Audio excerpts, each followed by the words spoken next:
బాగా నచ్చింది.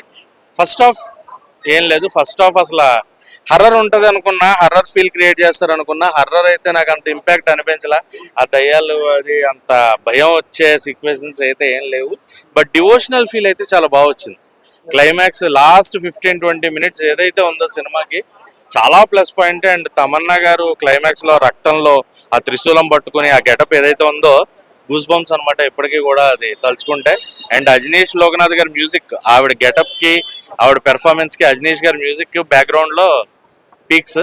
అండ్ వశిష్ఠ గారి పెర్ఫార్మెన్స్ అదిరిపోయింది. కాకపోతే కొన్ని సినిమాలు మనకి పక్క గుర్తొస్తూ ఉంటాయి. దాంతోపాటు అఖండ అవ్వచ్చు, అరుంధతి, ఆ Hanuman, climax of Hanuman. So ఇలాంటి కొన్ని కొన్ని సినిమాల ఫ్లేవర్స్ అన్ని మిక్స్ చేసి తీశారు బయటికి. బట్ శివుడు కంప్లీట్ గా శివనామస్మరణ, పంచాక్షరి నామస్మరణ చేస్తే ఎలా ఉంటుంది, దాని రియాక్షన్స్ ఏంటి, ఫీల్ ఏంటి, శివుడు నమ్ముకుంటే ఎలా ఉంటుంది అనేది ఒక కాన్సెప్ట్ లాగా తీసుకొచ్చారు.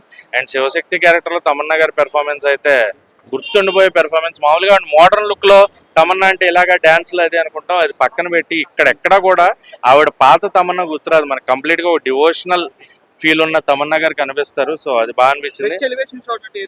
క్లైమాక్స్, అబ్బా క్లైమాక్స్ నిజంగా ఆవిడ రక్తంతో ఆ త్రిశూలం చేతిలో పడగానే ఇచ్చే ఎలివేషన్ సీక్వెన్స్ కేక్ అనమాట. And every shot second half చాలా బాగుంది. ఫస్ట్ హాఫ్ మటుకు you need to bear, first half భరించాలి. But second half you'll enjoy. And Ajaneesh Loknath garu hats of అండి. మీరు మ్యూజిక్ ఆ సీక్వెన్స్ కి తగిన మ్యూజిక్ ఇవ్వడం సినిమాకి హైలైట్ అయింది. ఓవరాల్ రేటింగ్ 5కి 2.75.